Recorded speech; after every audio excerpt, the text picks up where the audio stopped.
everybody. This is the Busted Business Bureau. I am your host, Christian Borky. This podcast is produced by the Lincoln Lodge Theater in Chicago. Today, I am joined by, first of all, the person who bravely takes the last slice of pizza when everyone's at a party and nobody knows who's going to take the last slice. That is Amy Doe. Hello.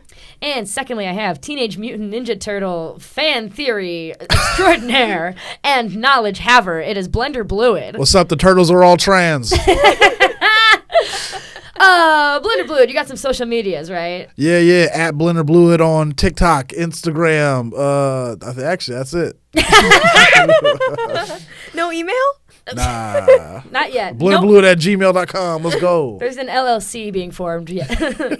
I'll keep you updated. Recently, I've been thinking about a tweet that I received, and somebody said something along the lines of all the podcasts I listen to, this is literally the only one that I listen to that hasn't accepted BetterHelp sponsorships or anything like that. It's Busted Biz Bureau.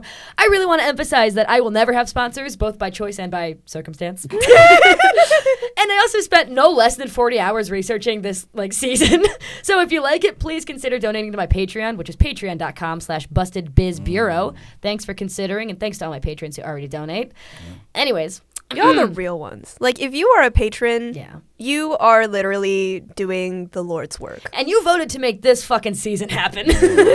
Who needs better help when you got better patrons? Ooh, Boom. Look at her. Better business Borky.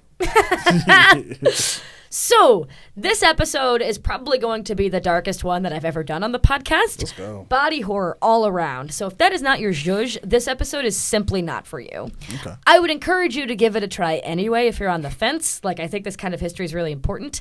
But, once again, every single episode this season is a standalone episode, so you can skip this one and the rest will make sense. Alternatively, may I recommend Blender Bluid and Christian's episode about the Salvation Army? Yeah, no body horror on that one. Nope, no body horror at all. Or if you just want to listen to no body horror, even a chance of body horror, you can listen or go on YouTube and watch Blender Bluid's videos. Yeah. Yes. Very good content. Thanks, gods. This episode is titled Monsanto 2, the U.S. Army, Agent Electric Orange, and Vietnam. What was that pun? Nothing. No, you can say it out loud. I mean, I missed it. Nah, come up in front of the class and say it. Okay. Monsanto Part 2, Electric Boogaloo.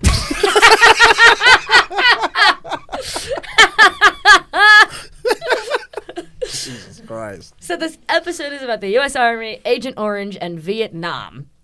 My goals are to give a full explanation of what the herbicides we used in Vietnam are, how early Monsanto knew it was going to be fucked up, spoilers, it's fucked up, how it impacted people, and how this both contributed to Monsanto's success and ultimate downfall. This is going to be bad. This is going to be real bad. I hope episode 1 was really funny for y'all, because this one's going to be a real downer.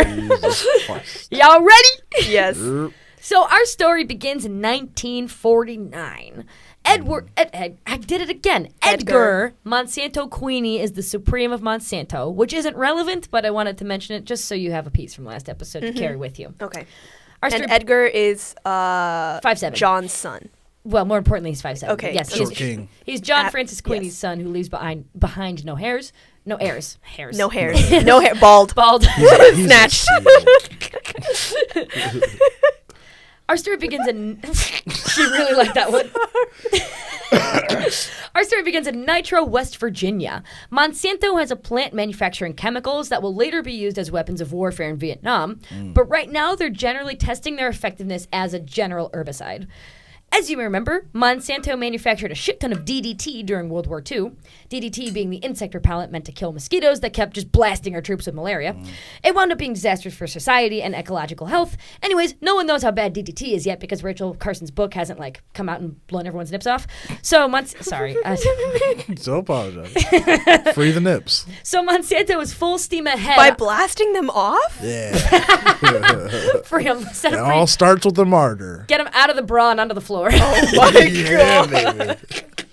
Body horror already. No. I need my nips. Does anyone need... Nope. Discussion ended.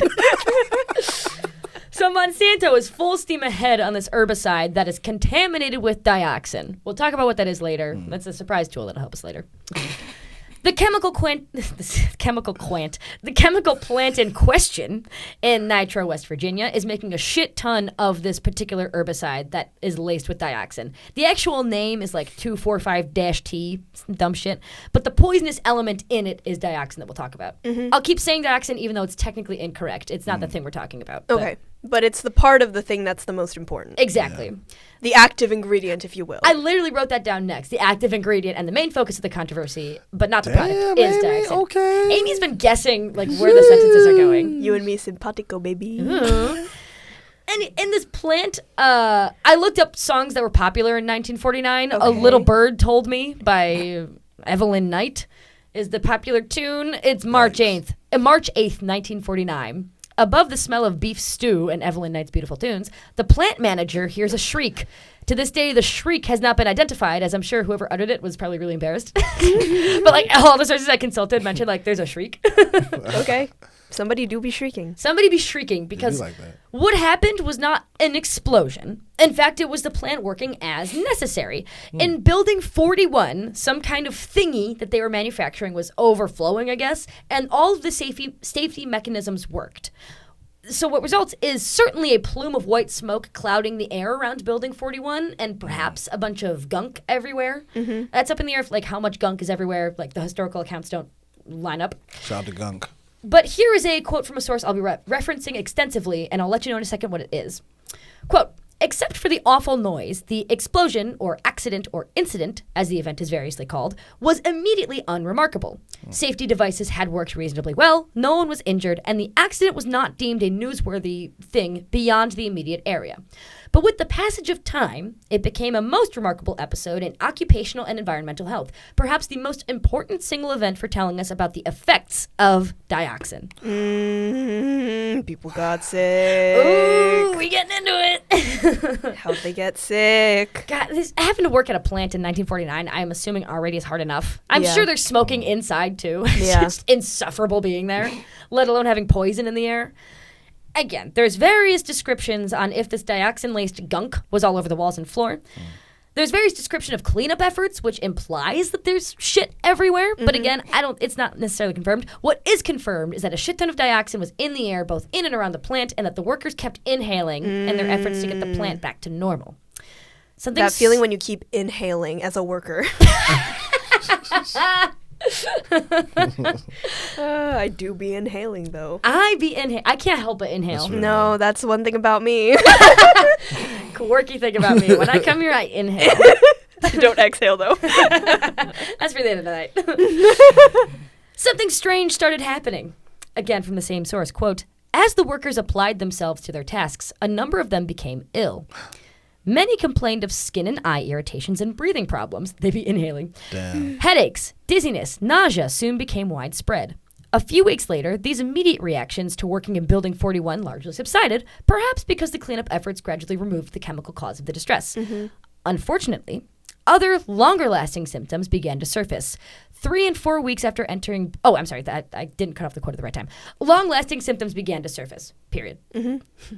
The author goes into detail about the people with severe muscle pain, fatigue, nervousness, loss of sleep, and decreased sex drive and impotence. Oh, no. I know. And they have to report that to their manager? Yeah, that's upsetting. Ugh. Hey. I mean, That like, must have been really bad for them to have to, like... Yeah. being so sexually impotent that you let your manager know. They say, hey, Jared, I ain't been fucking lately.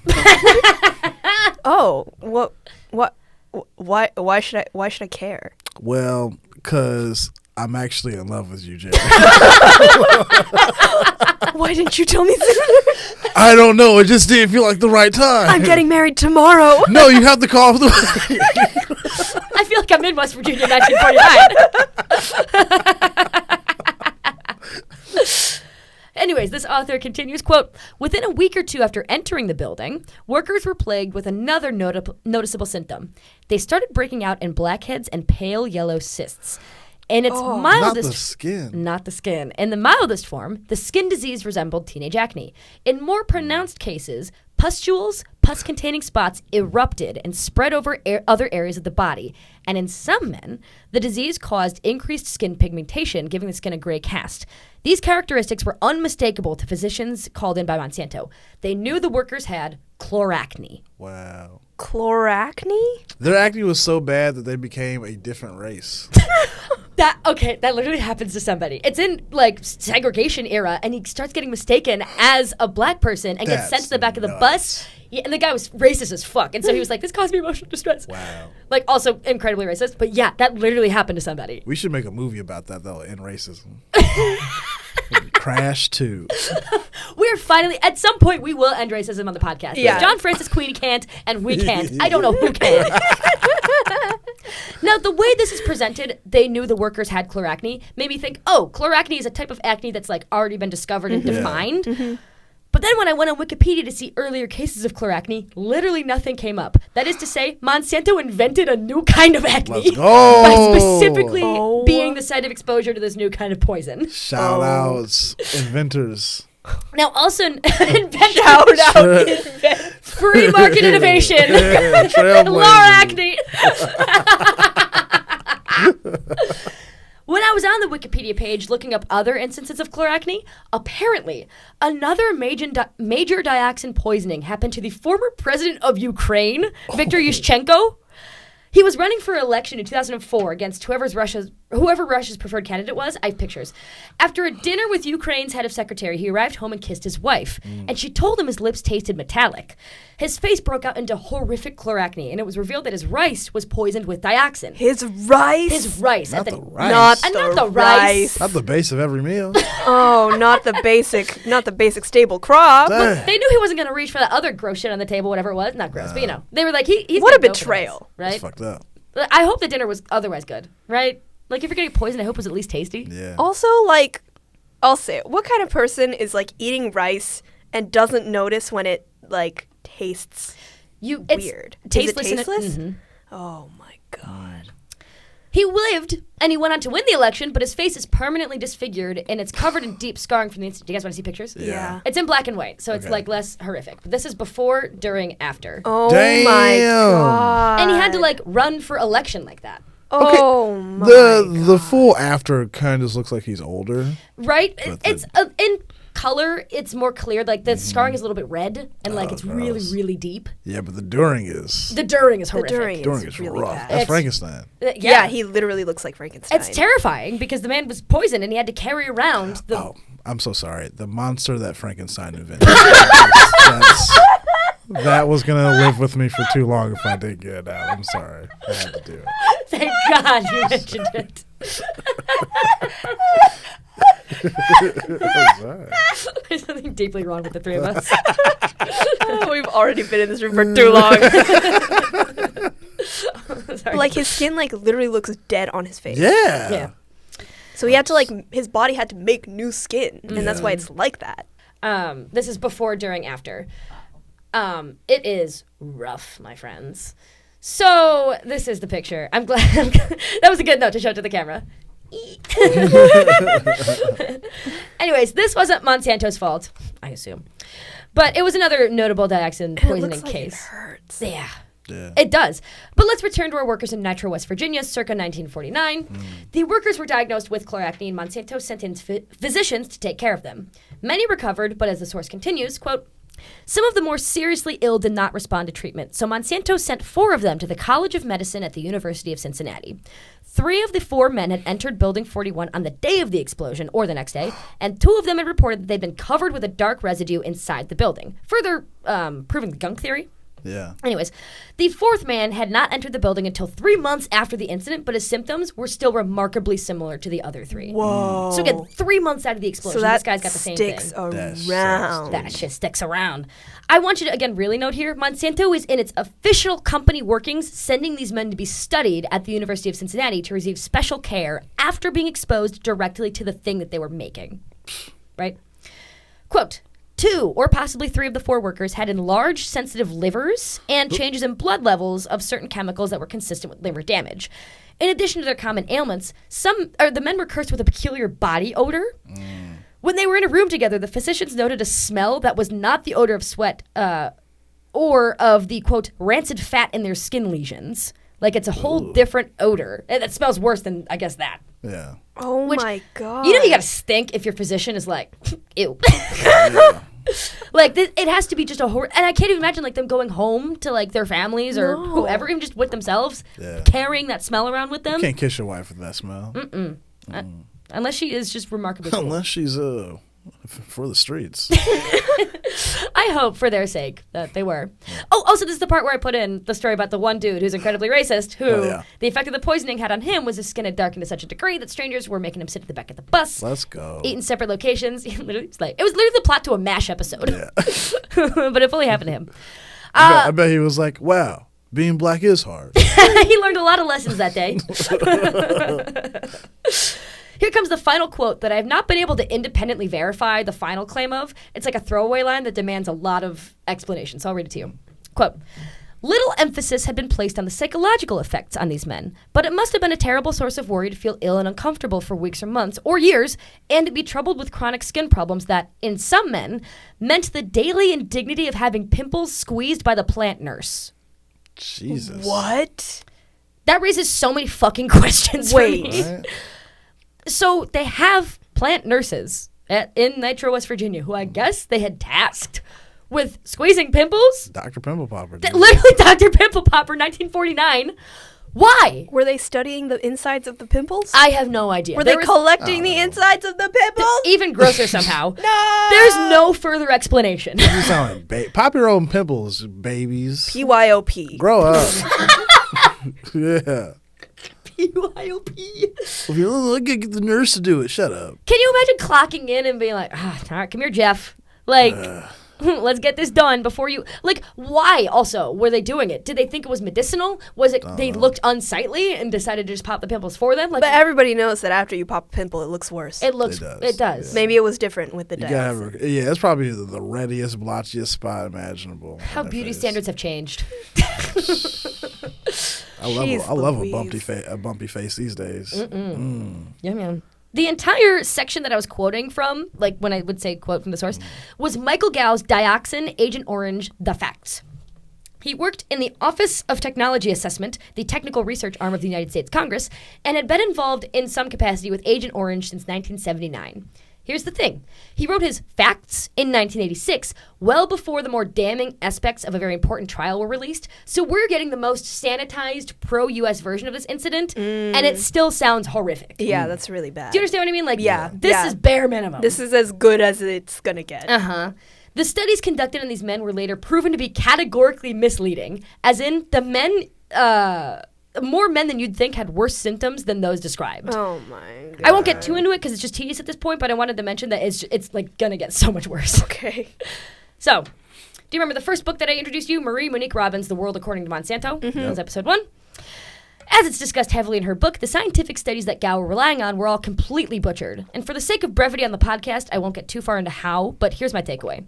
The problem with human studies when it comes to proof of liability is that it's impossible to prove that one thing caused your ailment. Right. Or, and a lot of these men, they went on to like die of cancer, like really weird, rare cancers. And because it happened like, 40 years after the incident, you can't prove that this one thing that happened 40 years ago like caused your cancer and then made you die.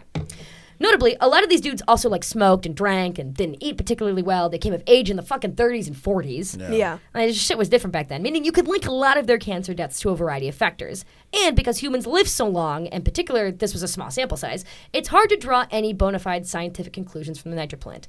However, there were still notable effects of this 2,4-D and 2,4,5-T dioxin that Monsanto observed immediately after the explosion. So we at least have our bare minimum. We know something happens when it's blasted on you. Yeah. The most damning piece of this I will read from Peter Shuck's quote. Peter Shuck's Agent Orange on trial. Peter Quote, Shucks. Peter Shucks. I would have called him All Shucks, and he would have hated. Well, his name is Peter Shuck. I was possessifying it. Peter Shucks. I would have Agent. called him Peter Shuck, then it would have been fine.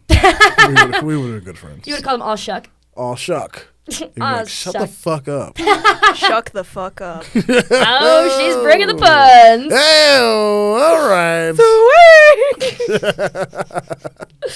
All right. Peter Schuck's Agent Orange on trial. Quote, as early as 1952. So again, this plan thing happened in 1949. As early as 1952, Army officials had been informed by the Monsanto Chemical Company that 2,4,5-T was contaminated with a toxic substance. In 1963, the Army's review of toxic studies on 2,4,5-T found some increased risk of chloracne, which is a severe but usually reversible skin condition, and respiratory irritations. The risk was heightened when the chemical was applied at high concentrations by inexperienced personnel. That year, on the Presidential Science Advisory Committee, PSAC, reported the Joint Chiefs of Staff on the possible health dangers. I just got it. Reported the Joint Chiefs of Staff on the possible health dangers of herbicide use. So again, early as 1952, we're getting communication between the Army and Monsanto that something goes wrong when this is blasted directly on you. One final thing. A request filed by the St. Louis Journalism Review under the FOIA Act, U.S. Freedom of Information Act, revealed that nearly 600 pages of reports and correspondence between Monsanto and the Army Chemical Corps on the subject of this herbicide product going as far back as 1952. So that's from Monsanto, A Checkered History by Brian Toker and The Ecologist, 1998. So I'm setting all this up just to really emphasize, because this is the Army episode, that the Army and Monsanto are talking about this thing that happened, and they knew shit was going to get fucked up. So I say all this because obviously this is going to be used in Vietnam anyway. Like, obviously this is where we're going. Despite the Geneva Protocol on gas warfare being signed in 1925, the U.S. Army is just going to start blasting the fuck out of this. This is going to wind up in territory that encompasses horrors beyond our comprehension, but I wanted to emphasize the fact that even though no one knew how bad it was going to get, because it's going to get so much worse, it already started off incredibly bad. Right. Even at its most mild, like just a skin condition or respiratory problems or whatever, that's still, you can't blast that kind of gas onto people. No. We decided as humans we don't do that anymore. And like Monsanto already had a relationship with the U.S. Army before this, and so it makes sense that they're just going to continue to collaborate to commit human atrocities. Yeah, even at its most mild, this is still a human atrocity. Yes. Like blasting gas over people. So let's forward to 1962. The U.S. had been involved in Vietnam for some time before then. I'm not a military historian. Do you guys know like a lot about U.S. involvement in Vietnam? Only what the Elvis movies tell me. What did the Elvis movie tell you? Not much. Was Elvis in Vietnam? Did he die before then? I don't know. He was just making out with his 14-year-old child bride. And I don't know. But like, was he in the army? He was. He was like enlisted. Yeah. I don't know what he was doing. But he was theoretically supposed to serve in Vietnam? Yeah. And then he started making movies about it. That's when he met his wife Priscilla when she was a teenager. I saw the Baz Luhrmann of this movie. Okay, slay. So while Elvis is over there in Vietnam, 1962. I should know more because my dad is a refugee from the Vietnam War. Oh shit. Wow. And my entire dad's side of the family. But they left and spent about 3 years in a camp in Malaysia before getting sponsorship to go to Seattle. Wow. So, Wow. yeah. Interestingly enough, this is not in my notes, but part of why the U.S. goes forward with all the blasting we're about to do in Vietnam is because Britain had done it in Malaysia during the, quote, Malaysian emergency. And because it was an emergency and not war action, that's why this chemical use was not barred by the Geneva Convention. As if anyone was going to enforce it anyway in Britain. But that's why, like, I don't know. I love that there are technicalities even in war. Right? Yeah. The fuck is that about? All right. So, anyways, the U.S. has been involved in Vietnam for some time before '62. Charles Allen Thomas is the current supreme of Monsanto. When he isn't executing deals or whatever, it's funny that the atom bomb guy is also the Vietnam guy. He's the Where's Waldo of warmongering. Oh my God. Isn't this such a hilarious comedy podcast? During our foray into South Vietnam, military officials noted that 1, Vietnam is densely covered in foliage, and 2, Vietnamese soldiers have this crazy thing where they eat. They need to eat. Facts. The resulting plan to address these issues. To be inhaling though. How to be inhaling. But when did your dad's family come over? The 70s. Wow. Oh, Mary. The swinging 70s. Swinging 70s. Actually- Swinging into Malaysia, then to Seattle. Yeah, late 70s, early 80s. Wow. Wow. It depends on who you're talking about. Cool. The resulting plan out of these two contingencies, the Vietnam is covered in foliage and Vietnamese soldiers eat. The resulting plan was to address these issues was to spray a series of defoliants over Vietnam so as to limit the cover that enemies could take in forests. Enemies, these are U.S. Army terms. And to cut off food supply to North Vietnamese people. Even at its most sanitary, this is already a fucking atrocity. Yeah. Because you're killing all the trees. Mhm. And then... Killing food supplies. Yeah, killing all the plants. All the actually, plants. period. Yeah. And so, that sucks. War is just atrocious. Like, there's no way around. And Monsanto did not start the war. Right. Yeah. But they You made can it give them a credit for a lot of worse. things. not starting the war, though. That war is ours. We did that. Yeah. Guys, we did it. Oh my God, we did it, Joe. We did it, Joe. Monsanto. We did it for the girls. Monsanto is one of the many companies contracted to produce powerful herbicides that don't harm human beings. That's like the most sanitary way we're getting it. Mm-hmm. The best we could figure was the dioxin shit that we were just talking about. This project is called Operation Ranch Hand, and the different type of sprays all came in different like color-coded barrels. Monsanto is a key producer of Agent Orange, which is the deadliest of all the rainbow herbicides. Yes, they were called the rainbow herbicides. Love wins. Aw. Gay.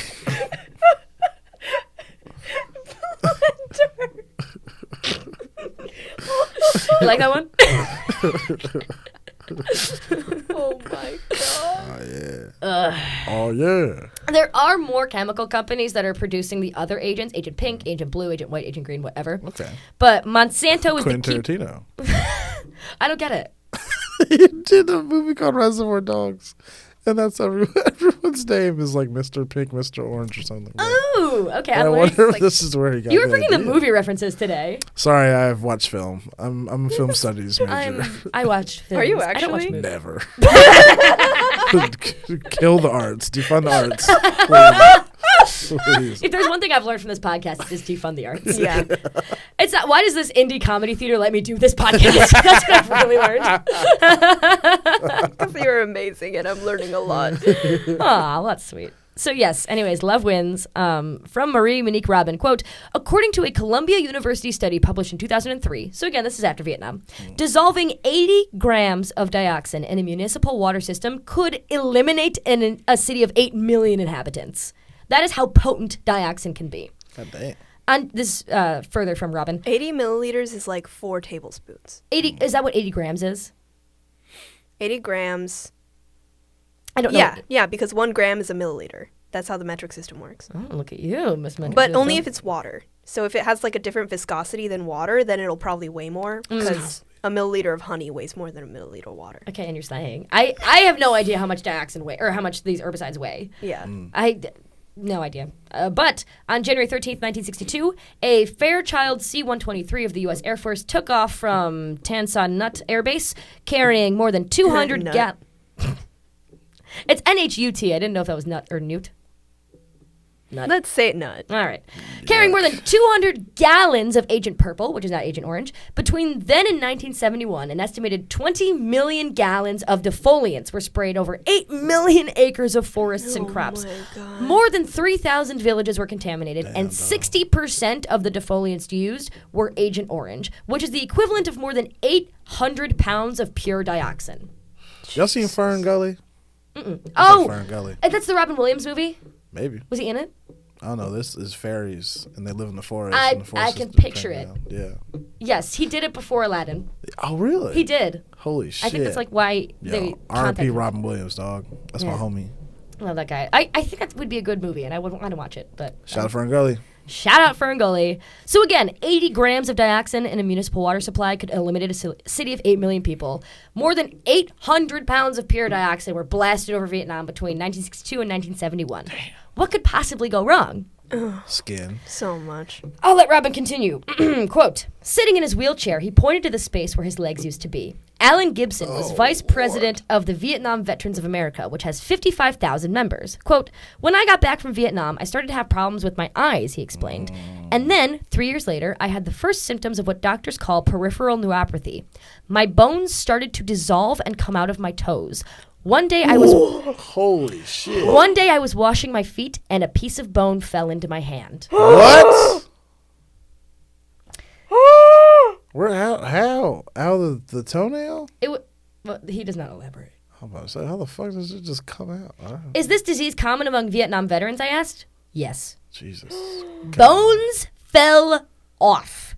Can't come into work today. Sorry, bones fell off. My skeleton stopped being hard. My bones fell off. Can't come in today. So that's all I just wrote like in caps. Bones fell off. Gone. No bones. Boneless. Yeah. Peripheral Skinless. neuropathy. Bone daddy. Boneless, skinless. Boneless wigs. Jesus Christ. Yeah. Alan.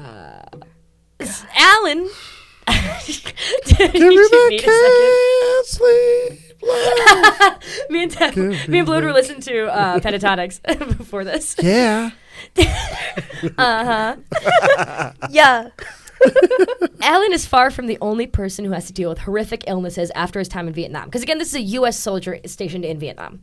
A number of people who served in Vietnam start coming down with a variety of illnesses, many cancer or neuropathy illnesses, which is kind of strange. In fact, a major lawsuit was set to happen in the 1980s from the veterans who were sick. What wound up happening was 7 makers of Agent Orange, so it's Monsanto and others, agreed in 1984 to create a $180 million fund for the thousands of Vietnam veterans and their families who said that the herbicide had harmed them. Monsanto was to pay the lion's share of about $44 million. Thus, this never goes to trial. Wow.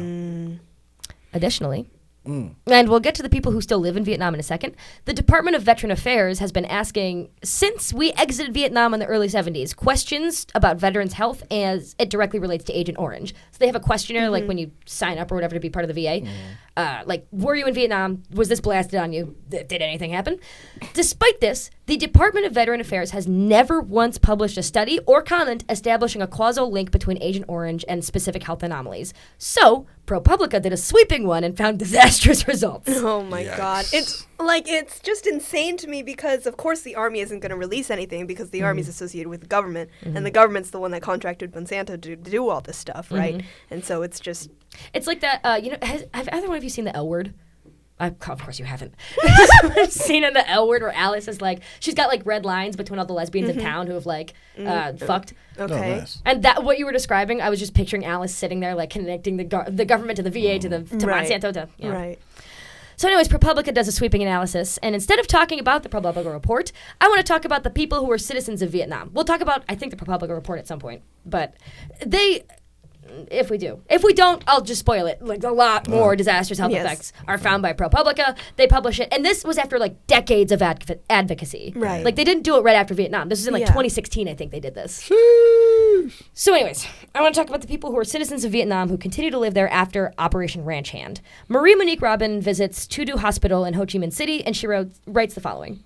Quote, the nurse in a sky blue uniform took a bunch of keys out of her pocket and opened the door without saying a word. We went into a room lined with shelves holding dozens of jars straight out of a horror movie. They were fetuses preserved in formaldehyde, monstrous, a cemetery of babies deformed by dioxin, a penis in the middle of a forehead, Siamese twins with one gigantic head, a body with 2 heads, a shapeless mass attached to a tiny body without limbs. Anencephaly, 1979, said one label. Microcephaly, said another. Hydrocephaly, yet another. Most of the jars had no label because the deformities were so bizarre they lacked a medical name. Oh my God. Holy Christ. Yeah. And y'all get on us because we want to abort after 3 months. Meanwhile, y'all putting fetuses in jars. I mean, I lost the thread of what you were talking about. Yeah, I feel like a lot of wires got crossed there. Dude, I can see it. It's all connected. I got the red string in my mind. So I'm assuming that the mothers did not survive. It is unclear. I would assume.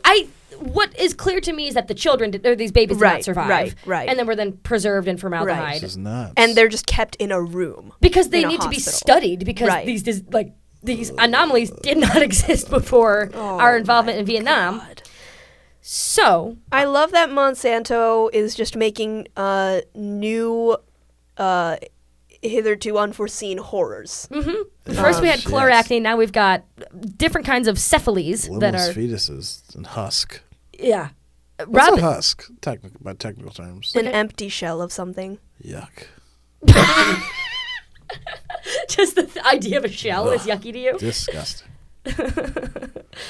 Robin then goes on to a different floor of Tudu Hospital in Ho Chi Minh City, where some afflicted children are being cared for. Of that experience, she writes the following. Some were confined to bed because they had been born without arms or legs. Others were romping on the tile floor under the watchful eye of a nurse sitting in the midst of plastic toys. I was deeply touched by the serenity that emanated from these crippled children, proof that they were receiving high-quality medical and emotional care.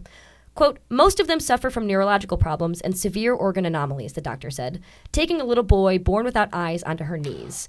I could not tear my eyes away from the fetal head attached to the child's body, nestled against the doctor's shoulder. Oh, no. my God. I can't. She describes a different nurse. Fhuang was still a student when she witnessed the first time that the birth of a deformed baby in a maternity ward of Tudu Hospital. Quote, it was in 1965, she explained, in respectable French. Did I mention the author is French? And she comments on all of her interviews French. Okay. Can you imagine in the middle of talking about these horrific birth defects, the author's like, her French is good. Like, that is her takeaway. That's not, I mean, obviously. This is miserable. Human atrocity. And it was explained in the way I could understand. We have gone too far. Please play the Ratatouille soundtrack under this. Like, I don't know if she put that. Obviously, it wasn't a joke. I think she wrote that not even thinking anything of it, which makes it even funnier to me. Well, I needed it because I have nothing but the weirdest pictures in my brain right now. My favorite part of this book is, again, Marie Monique Robin comments twice on her interview's French language skills. French people are so fucking funny. Anyways, Fhuang continues, quote, at the time, I had never heard of dioxin. In the succeeding years, we saw a significant increase in the number of stillbirths and with severe deformities and of children with serious handicaps. And it's still going on. In 2005, we recorded more than 800 children born with deformities in this hospital alone. Oh, my God. Which is significantly above the international average.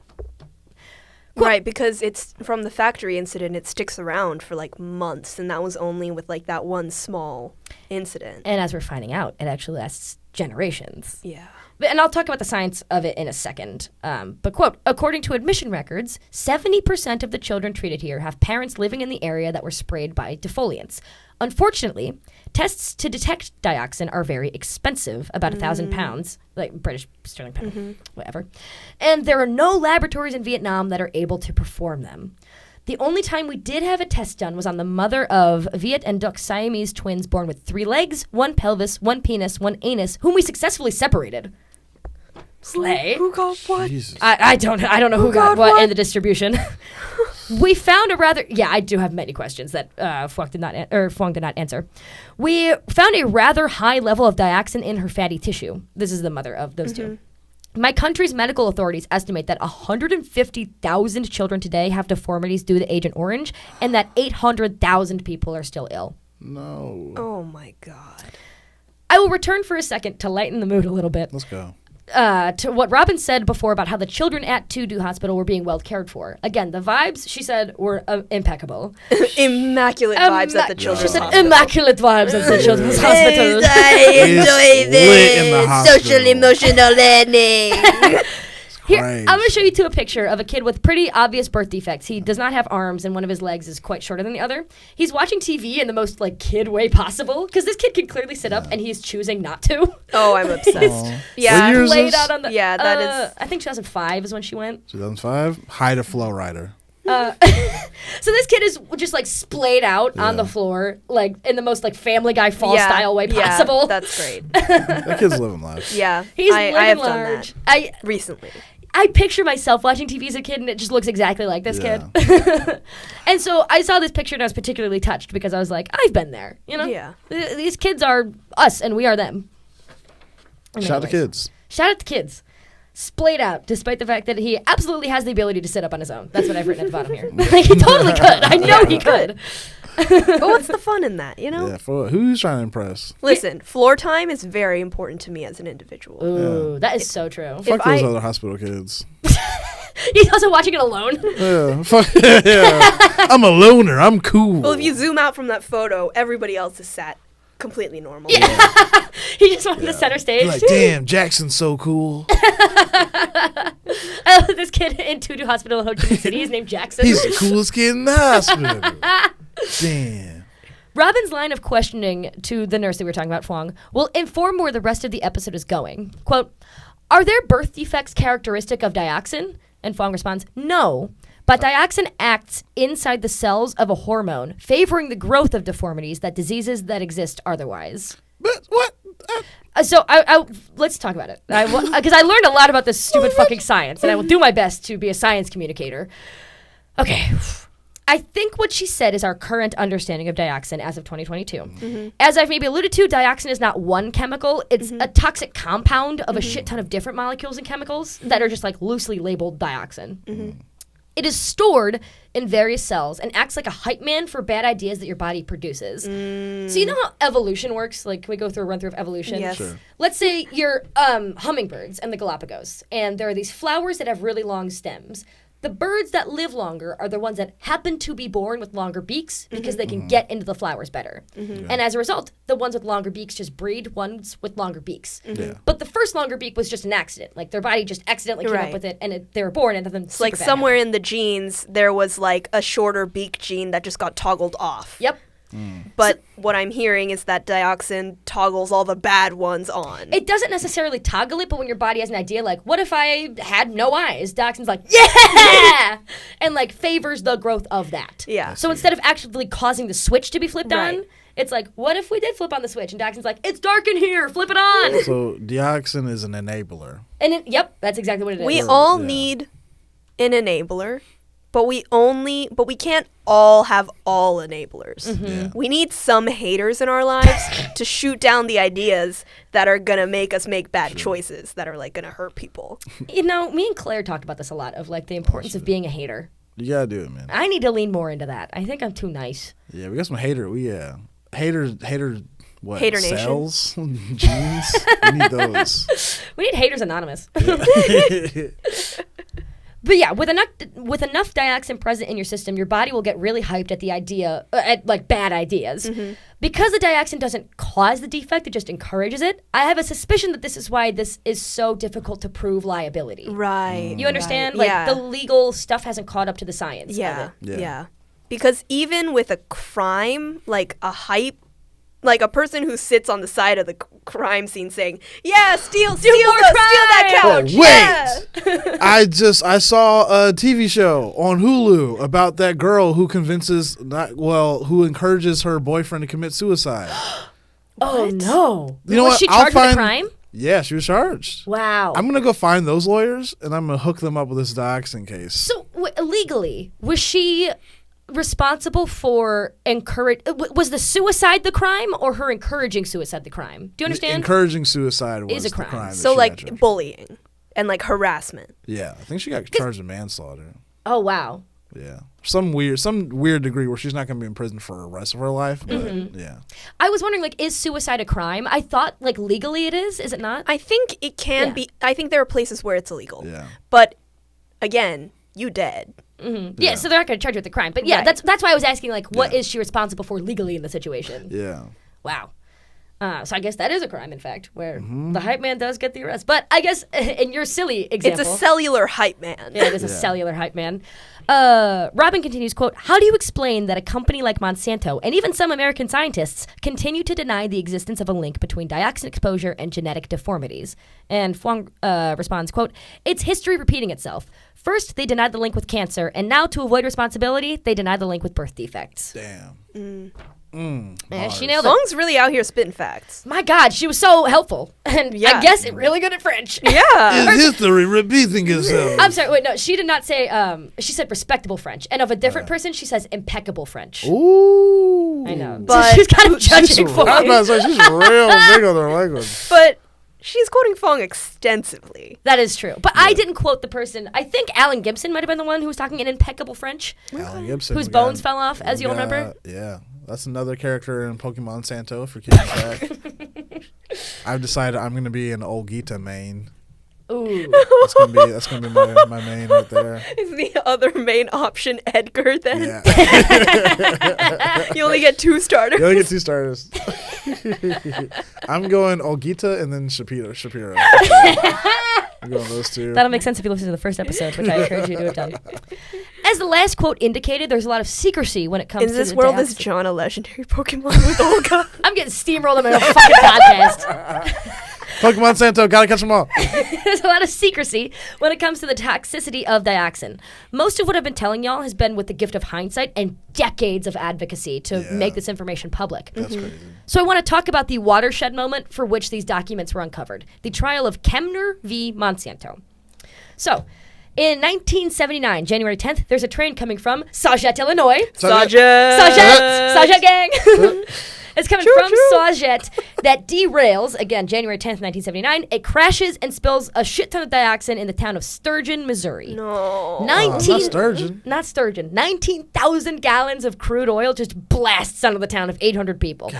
The townspeople develop a panoply of illnesses. Panoply is a word that was used a lot in this research, and I'm glad I finally get to use it. A panoply of illnesses associated with dioxin poisoning, albeit not as badly as, for example, the folks in Vietnam who had it blasted over them for 10 years.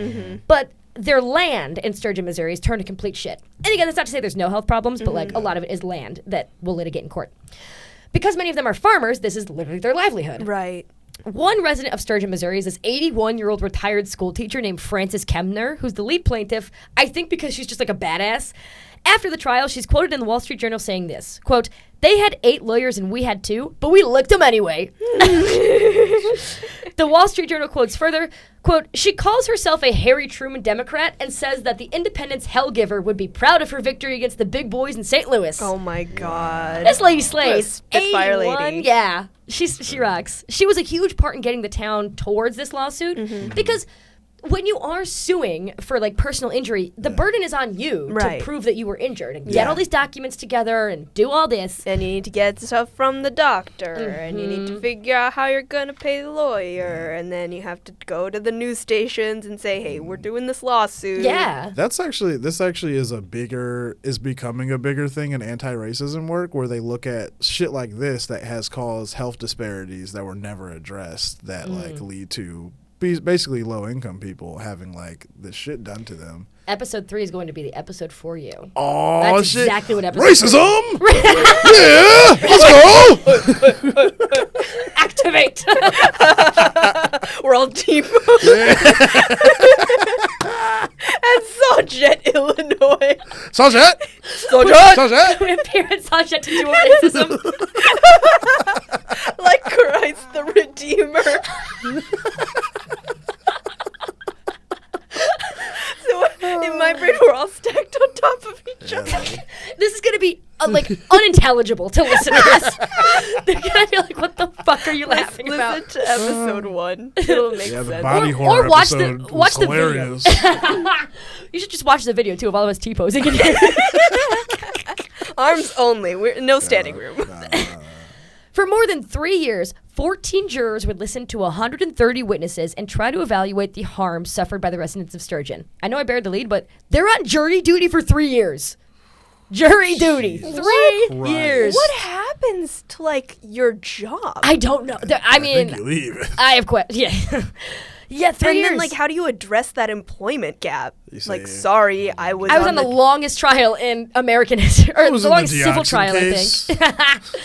Oh, we will talk a little bit about that. The trial began with jury selection on February 6, 1984, and lasted until the jury returned its verdict on October 22nd, 1987. Oh So between my 84 and 87, the transcript of the proceedings totals 91,555 pages, along with 6,333 exhibits.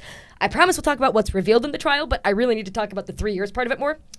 From the New York Times, when the testimony began on February 22nd, 1984, there were 67 individual plaintiffs, 2 defendants, and 18 jurors. Since then, 1 plaintiff died, 2 have dropped out of the case, and 4 jurors have been excused. Over time, the jurors have held wedding showers, parties in honors of birthdays, including Judge Richard P. Goldhirsch's 40th. Mark, he's 40 years old presiding over this trial. Oh my Jesus God. Christ. They've marked births of grandchildren and consoled one another through deaths and illnesses. When Judge Goldenharsh was hospitalized earlier this year, they sent him flowers and a card signed from your faithful dioxin jurors. Oh, Wow. dioxin girly. Yo. Dioxin hoes, we slay. Breakfast Club. Let's go. Did they do the dance? Oh, I hope they did. Do you think any of them fucked? Oh, 100%. In the Yeah. jury room, orgy every time. The bad boy juror and the fucking pretty girl, pristine juror. The plaintiffs too. Yeah. Oh yeah, they're fucking sucking. Yuck. Also, the judge is only 40. I don't know why that blew my mind. I Yeah, guess, that like, is wild. 40-year-olds can in fact do things, but like 40 to me is so young. Yeah, right. To So, be yeah, a judge? Yeah, definitely. Yeah. Yeah, I'm like, I know 40-year-olds. I know people older than 40. Right. You know? Yeah, they fast Where? tracked. What state was this case? This was in Missouri, Missouri. Sturgeon, Missouri. So Sturgeon. yeah, I mean the 80s. Am I right?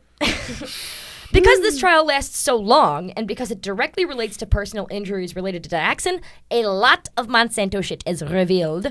The onus was on Monsanto to prove that dioxin is not poisonous to people. Also, the oil spill has nothing to do with any ailments in Sturgeon, Missouri. So that's like their case that they're building.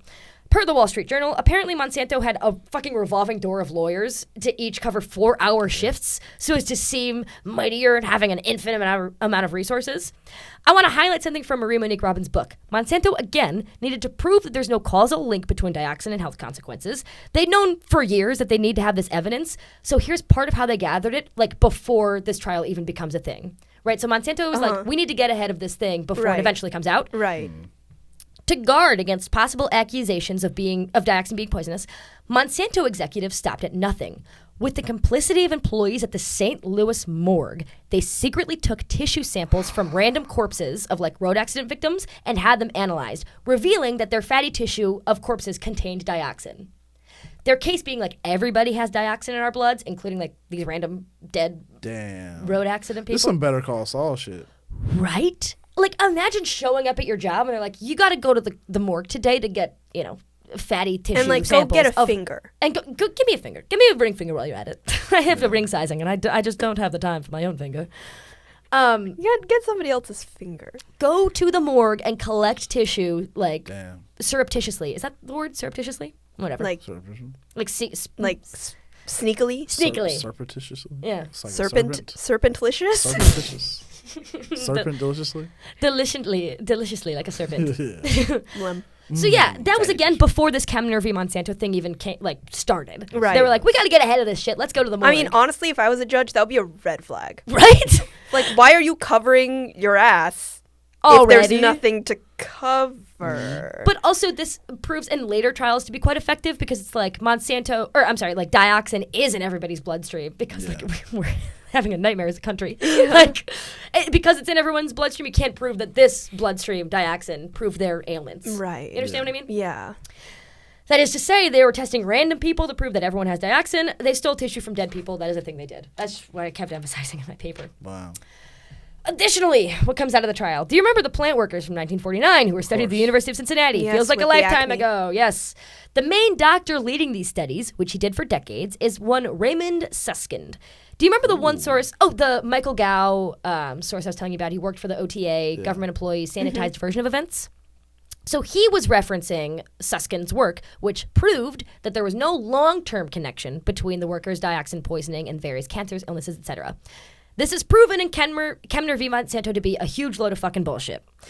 I will let Robin explain it because she does it better than I can. And forgive me, this is going to be like lengthy of a quote because I like didn't really understand it and needed her to explain it, and then I couldn't like succinctly do it because my brain is mush.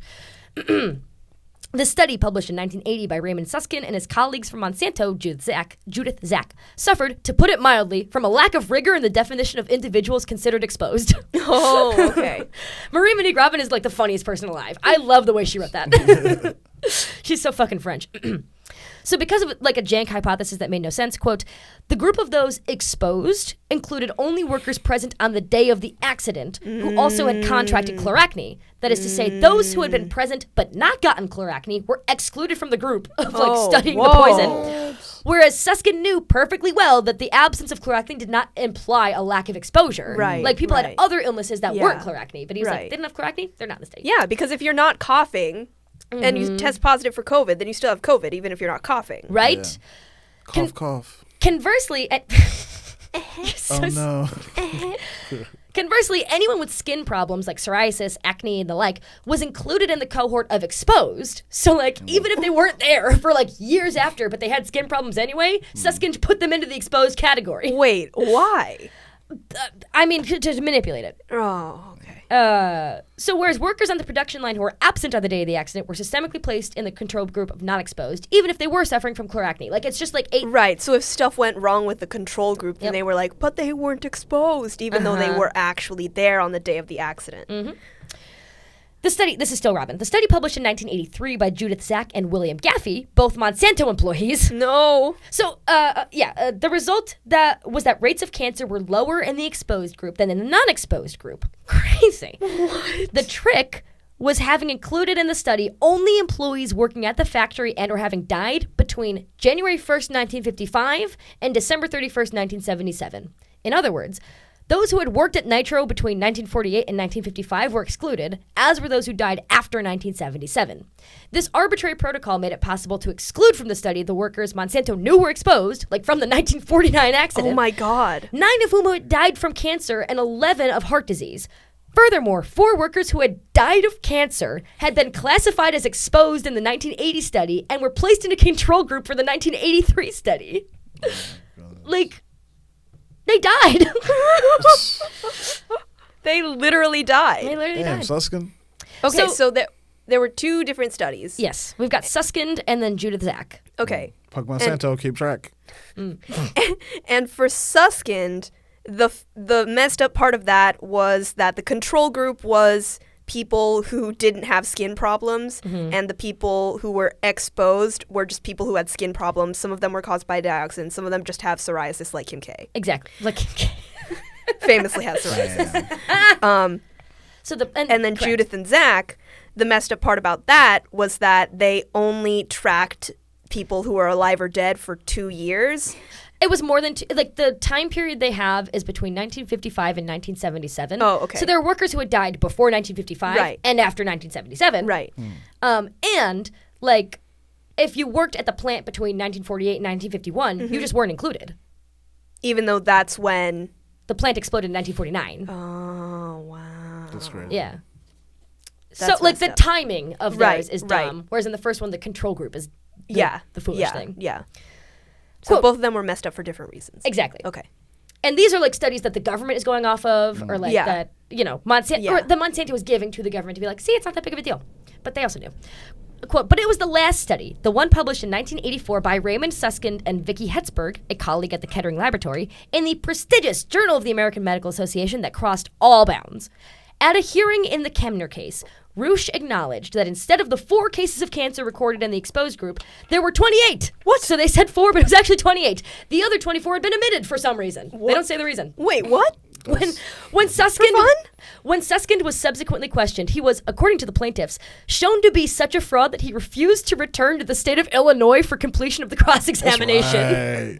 He said, I gotta My man go. said deuces. Oh my God, he fled. Bye. He was like- they were like, so why is it 4 instead of 28? And he goes, I don't know. Vibes. he's like, I gotta catch a train to Sauget. Sorry, I actually my Uber's outside, and they only wait for 5 minutes, and actually 5 minutes has passed. Wow. So I'm gonna sorry. go. I gotta go. Susskind was like, why you ask me all these questions? You the police?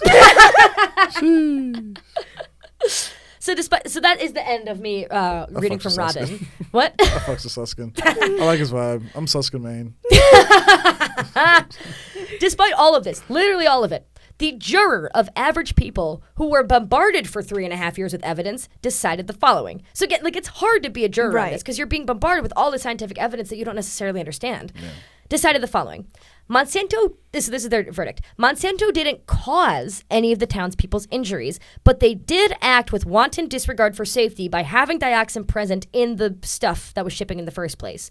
Thus, they awarded to the plaintiffs $1 each in compensatory damages, but fined Monsanto $16 million. And if that sounds like it makes no sense, it's because it fucking doesn't. Whoa. Everybody in this trial is so messed up. They were too busy sucking and fucking to listen to the science. 3 years of sitting there and listening to stuff, and the end is, you get $1. You get $1. You get $1. Go get yourself a little something, something. Get yourself a lollipop. I get that. Go run like, down to the corner store. Get yourself a little something, something. I get that, like, technically and effectively are 2 different words, but dioxin fucking fucked people up.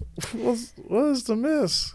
I think because Monsanto had a rotating schedule of lawyers every 4 hours, yeah. like they were able to very vigorously argue for the science. That might be like, yes, these people do have health problems. Yes, that is sad. It is not our fault. Because here's a bunch of science and cellular chemistry that you don't understand that proves that it is in fact a different thing. Right. So, also, I'm sorry to end this on an L, but even the $16 million fine was reversed in 1991. What? Because it did not make any sense. So, Monsanto didn't pay down for the shit. Oh Shit. my God. So, what happened to people affected by dioxin poisoning? They died. Well, Monsanto, we all die, I guess. Maybe that was Monsanto's argument. We all die. Hey, Yeah, but you everyone's don't have gonna die. bones coming out of you. Bones sticking out. Yeah, my bones stick in my body, except Hey, if for my you're teeth. dead, you're dead. Who cares about your bones? I'm liking the supervillain aspect. Someone needs to be Team Monsanto during this podcast. I have a balance of ideas. Free speech. Monsanto faced another lawsuit involving monitoring the health of Nitro's residents and the cleanup site. In 2012, it settled for $93 million. That's one sentence. After literally decades of organizing, veterans organized a class action lawsuit that resulted in a fund, like we said before, the fund being established for victims of Agent Orange poisoning. However, the fund does not cover any birth defects aside from spina bifida, which is like a serious birth defect, but that's like the only one they will recognize and give you money for if you have it. Versus in the hospital in Vietnam, there were like so many different birth defects happening. And this is also not for Vietnamese people. This is just for military veterans coming back. To this day, the U.S. government doesn't acknowledge the linkage between Agent Orange and non-spina bifida birth defects. Oh my God. Vietnamese victims tried organizing a similar suit, which was thrown out by the state court, appealed to the Supreme Court in 2004, again thrown out. Oh no. The children in Vietnam, while they may receive adequate care at places like Tudu Hospital, are still being born generations later with incredible, astonishing birth defects. It is evil, and I don't know what else to say about that. That's the end of that sentence. That's crazy. The townspeople of Sturgeon, who suffer to this day from a panoply of cancers, ailments, etc., have received no financial compensation for any of their ailments, as they're impossible to directly link to the poisoning. And that's science. Period. That's so brutal. Isn't it? Man, fuck science. Yeah, the conclusion of this podcast is that we should just not do science. No science ever, baby. Science that helped me out. So our conclusions that we can draw from this, if there's anything else we can draw, Monsanto willfully participated in war crimes. Yes. Right? Like that's just Yeah. point one. Yeah. Monsanto knew about the dangers of dioxin and willfully manipulated data so as to prepare for future lawsuits. Right. And they did that like at the beginning. And so they created like a historical backlog of like continually manipulated and wrongful data so that when people cross-checked with the older studies, then it would all like look legit even though it was like bad from the very beginning. That's Fucked. That's so messed up. The words of a poet, that's fucked. It's calculated. I will end on a quote from Peter Schuck's Agent Orange on Trial, written in 1987. Aw, shucks. Also, oh, fuck, wait a minute. I mixed this up in my little notes. So I will say something else before I go to Peter Schuck. Yeah. Monsanto also, I'm so sorry this is just a footnote because it's also a war atrocity. They're the only known white phosphorus manufacturer in the United States up until at least 2012. White phosphorus is an incendiary weapon that burns so hot that you cannot put it out if it touches your skin. So it just burns a hole in you. Wow. Amaterasu. And we were, is that like a... That's a Naruto reference. 5 of you are going to love that. White phosphorus, coincidentally, is a substance that we were just blasting over the people of Fallujah and continues to be blasted over the people of Gaza. It's incendiary, meaning like it's meant to be shot and then you can see the trail, like it leaves behind a white trail.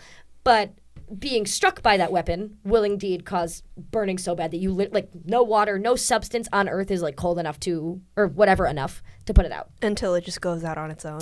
And again, once again, Monsanto is the only known white phosphorus manufacturer my in the US. God. Monsanto's like, fuck with us if you want. We got all the white phosphorus on deck. That is exactly what they're saying. Fuck Monsanto. They said, let me do more war crimes. Like, Yeah. you remember World War I. You remember Vietnam. Let's do Iraq. Ugh. And others. Okay, so I wanted to end on a quote. I like how you two just groan. Like, this is a comedy podcast. You guys are like, ugh. I'm going to end on the quote from Peter Schuck's Orange on Trial. We're in 1987. So he's talking about a lawyer who was helping out the Vietnam veterans get their case to trial. Because again, like we talked about earlier, it's really difficult to gather all this up and then present it as a case. So his name's Yannicone. Yannicone would meet with local lawyers and convince them to sign associate counsel agreements, thereby bringing themselves and their clients into his case. Armed with class action complaint forms that required only filling in the blanks, Yannicone and local lawyers would then proceed to the nearest federal courthouse and file a class action complaint. Somehow, the press always managed to be there and record Yannicone announcing the latest chapter in what he billed as the largest class action in history. His speeches to the local veterans were always inspirational. Quote, the veterans loved him, a guy, McCarthy, later said of Yannicone. He's got the balls of a racehorse. He's a champion. He would stand up there and tell them the truth. He told them, we can't win, but I'll at least get you your day in court. Yannicone's hold over the veterans, his ability to evoke their fierce loyalty would become a crucial factor in the evolution of the Agent Orange case. I'll at least get you a day in court really, like, stuck with me. Yeah. Because, Really? like, that... Yeah. Oh, what stuck with me was that he said he has the balls of a racehorse. He said his nuts hang. They My measured. man's got huge gnats. I mean, like, that's the important thing, right? Because then, first of all, it enters into the public record. And then second of all, so, like, that when other people also have similar complaints, then they can look back and see that, like, other people have also said something too. And also, what... I remember you mentioning before that Monsanto had like a giant pool of money that they could just settle out of court with. Yep. And so, I mean, it's great that they got their money, right? And so that they can like have their medical costs paid and stuff. But That is it's a generous reading of the situation. right, but still it's different to then actually feel like you have been acknowledged as having been wronged by someone. Yeah.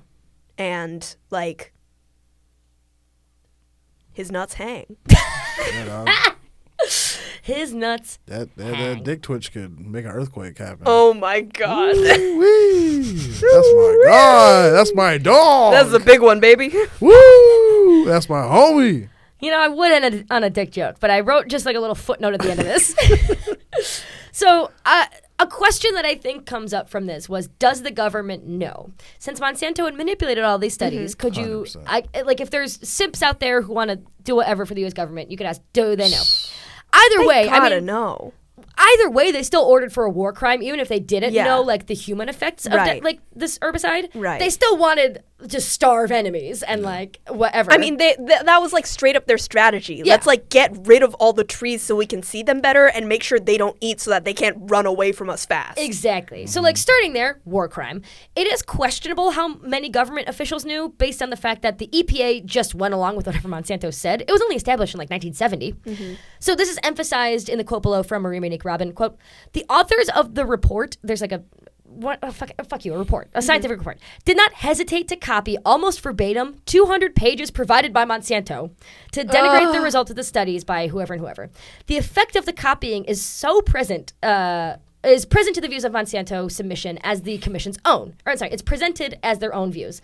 For example, in the vital volume dealing with the carcinogenic effects of 2,4-D and 2,4,5-T, quote, the Monsanto... 2,4,5-T is the dioxin. They're both the dioxin. Oh, okay. Quote, the Monsanto submission's phrase is, it is submitted that, and it was just replaced in the commission's report by, the commission concludes, Oh in the midst of pages and pages of verbatim copying. my god. So it's like, if they didn't know, it's because they tried to not know. Right. Yeah. You know, it's like, because they literally just didn't read anything and like copied and pasted. which is also somehow worse. Yeah, that's really bad. So, like, even if you're simping for the government right now, which I don't, simping for the U.S. military machine, I don't care. Boo. Shout out to my liquor of boots out there.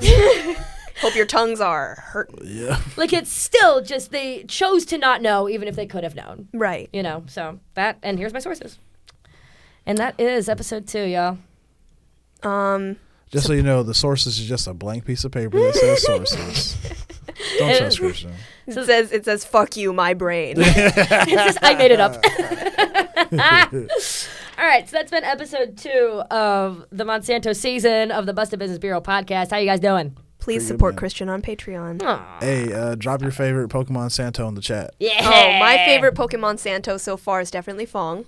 Oh, yeah, I love Really? Fong. Yeah. Yeah. I think love I'm Fong. switching to All Shucks. Ooh, Yeah? All Shucks, man. Switching to Yeah? All Shucks? Yeah. Who's your favorite? Ooh, that's a tough one. I'm going to say Charles Allen Thomas, the guy who was just the Where's Waldo of warmongering. Yeah, that's a good Pokemon Santo. Yeah, that is a good one. And he's been involved. Yeah. I think he might have died before we went to Iraq, but don't quote me on that. But still, that's 2 big ones. Christine, what's your favorite Pokemon Santo? Favorite Monsanto. Impeccable French accent. All right, so catch the next episode of Busted Business Bureau. It's coming out soon, I assume. See you guys next time. Peace. Bang. Bye.